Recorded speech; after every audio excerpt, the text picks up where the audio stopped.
Learning a new language means not only being able to speak, read, write, and listen, but also learning about the culture of the country where that language is native.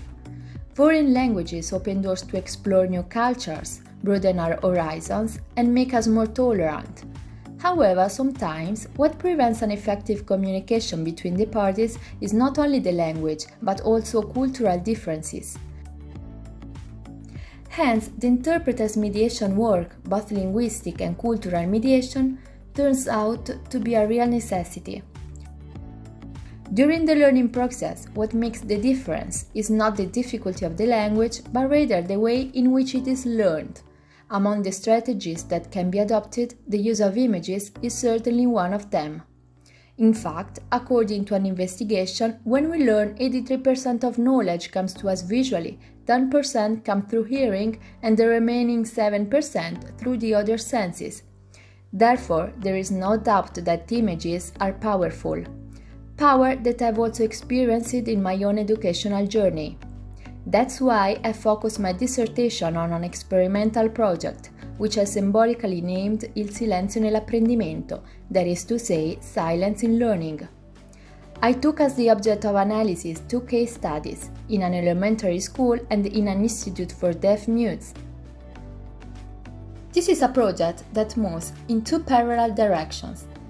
Regarding the first case, the idea came about after I met Arabic-speaking kids struggling with Spanish language learning during my Erasmus experience in Spain. Concerning the second case, I took my cue from my grandmother's severe disability. I realized that deaf students generally cannot find or fully using language learning tools, approaches, or materials aimed at meeting their specific educational needs. Concerning the first case study, after an analysis carried out within the elementary school, my project proposal will be to distinguish the lessons into 2 types: lessons for lexical acquisition and lessons for the learning of different grammatical structures. My choice is to divide a lesson into 3 phases: an introduction phase to the new topic or a warm-up phase, characterized by a presentation of pictures that allow the students to reactivate their lexical prior knowledge or to practice the vocabulary that they have learned recently. An application phase, for example, students must solve a simple exercise of linking images and words. And a consolidation phase, which includes activities such as memory and dominus, for the consolidation of the new vocabulary. Regarding the final outcome, there are many factors that can vary the result, such as the cognitive level of class and the fact that the study of some grammatical structures is complex when explained only by images. Many educational experiences and researches in the field of neurolinguistics suggest that languages are better learned when they are used and not taught, especially through game and communicative interaction. In the field of children's language acquisition, the term ludic learning is frequently used. It attributes to games a strategic value in order to achieve both linguistic and educational objectives.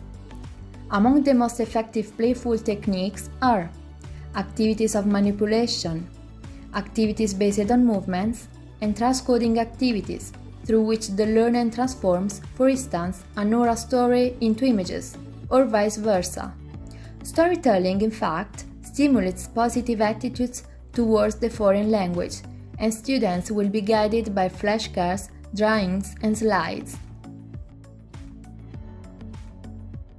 With regard to the second case study, I chose an institute for deaf mutes in Rome.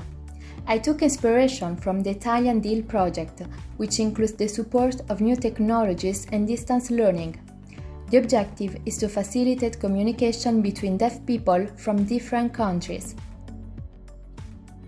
No matter what the situation, learning is fundamental in childhood, especially through listening. Auditory deprivation compromises, above all, the aspects of communication. In order to participate in community life, children soon learn to develop visual intelligence that uses gestural language to communicate. Therefore, in order to communicate it, becomes crucial to make use of body language, images, and computers. My project is based on the use of symbolic images. The image shouldn't contain all the elements, as in a picture, rather the sequence of the various components of the sentence, ordered from left to right and from top to bottom, as appears in written sentences. Therefore, this research would attempt to develop an e-learning environment that could employ learn and sign language. The teaching learning system is based on the open source learning platform Moodle and the implementation of a video conferencing system characterized by an interactive whiteboard and chat.